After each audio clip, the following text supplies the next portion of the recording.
Noida authority के लिए बुधवार का दिन काला साबित हुआ।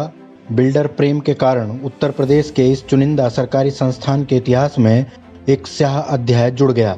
देश की सर्वोच्च अदालत ने नोएडा में सुपरटेक बिल्डर के एमराल्ड कोर्ट ट्विन टावर मामले में सुनवाई के दौरान बेहद तल्ख टिप्पणियां की हैं। कोर्ट ने नोएडा अथॉरिटी को आईना दिखाया। अदालत ने कहा, नोएडा एक भ्रष्ट निकाय है। इसकी आंख, नाक, कान और चेहरे तक से भ्रष्टाचार टपकता है। बुधवार को सुप्रीम कोर्ट ने इस मामले में सुनवाई की। सुनवाई के दौरान नोएडा प्राधिकरण की भूमिका पर सवाल उठाए। कोर्ट ने सुपरटेक और नोएडा अथॉरिटी की अपीलों पर सभी पक्षों की बहस सुनकर अपना फैसला सुरक्षित रख लिया है। आपको बता दें कि इलाहाबाद हाई कोर्ट ने वर्ष 2014 में emerald court owners and residents welfare association की याचिका पर सुनवाई की थी। नोएडा सेक्टर 93A में बनाए गए सुपरटेक के एपेक्स और सियान टावरों को गलत ठहराया था। इन्हें ढहाने का आदेश दे दिया था। हाईकोर्ट ने सुपरटेक को फ्लैट बुक कराने वालों को पैसा वापस लौटाने का आदेश भी दिया था। साथ ही इस प्रोजेक्ट का प्लान सैंक्शन करने के लिए जिम्मेदार नोएडा अथॉरिटी के अधिकारियों पर आपराधिक मुकदमा चलाने का आदेश दिया था। इलाहाबाद हाईकोर्ट के इस फैसले को सुपरटेक बिल्डर, नोएडा प्राधिकरण और कुछ फ्लैट खरीदारों ने सुप्रीम कोर्ट में चुनौती दी। सुप्रीम कोर्ट ने अंतरिम आदेश में एपेक्स और सियान टावर गिराने पर रोक लगा दी थी। मौके पर यथास्थिति कायम रखने का आदेश दिया था। साथ ही सुपरटेक कंपनी के निदेशकों से कहा था कि जो लोग अपना पैसा वापस लेना चाहते हैं उन्हें पैसा लौटाया जाए। कोर्ट ने नेशनल बिल्डिंग कंस्ट्रक्शन कॉरपोरेशन से दोनों टावरों पर रिपोर्ट मांगी थी। एनबीसीसी ने अपनी रिपोर्ट में कहा कि दोनों टावरों के बीच जरूरी दूरी नहीं है। अब सुप्रीम कोर्ट में इस मामले की सुनवाई जस्टिस DY चंद्रचूड़ और MR शाह की खंडपीठ कर रही है।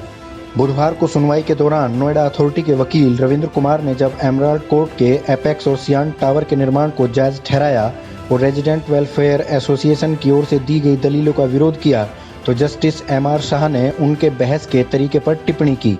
कोर्ट ने कहा कि जिस तरह आप फ्लैट मालिकों के खिलाफ केस लड़ रहे हैं वह तरीका उचित नहीं है।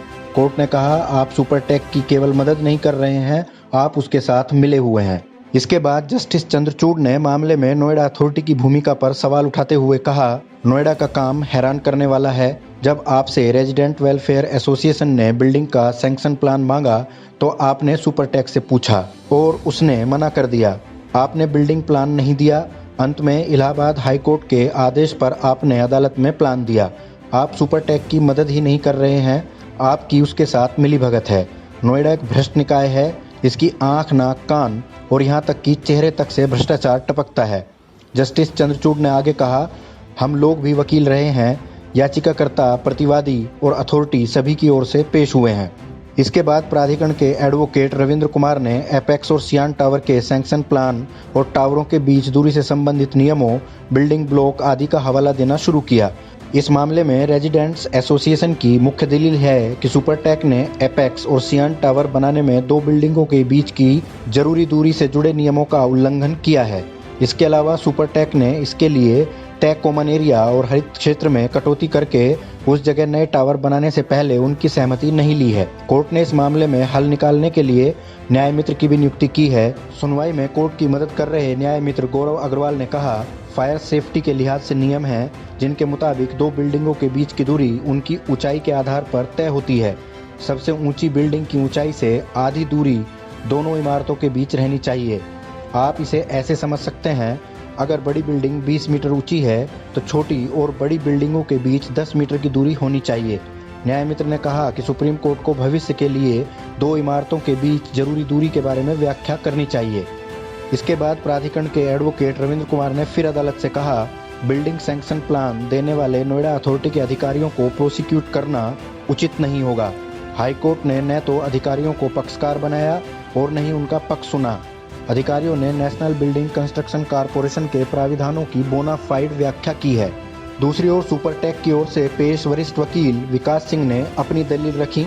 उन्होंने कहा कि सुपरटेक ने किसी नियम का उल्लंघन नहीं किया है। एपेक्स और सियान टावर का पूरा प्रोजेक्ट अलग है। एमराल्ड कोर्ट के टावर 1 में रह रहे लोगों का प्रोजेक्ट प्लान अलग है।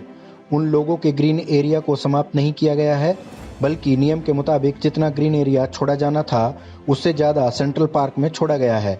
बिल्डर के पास फायर की NOC है।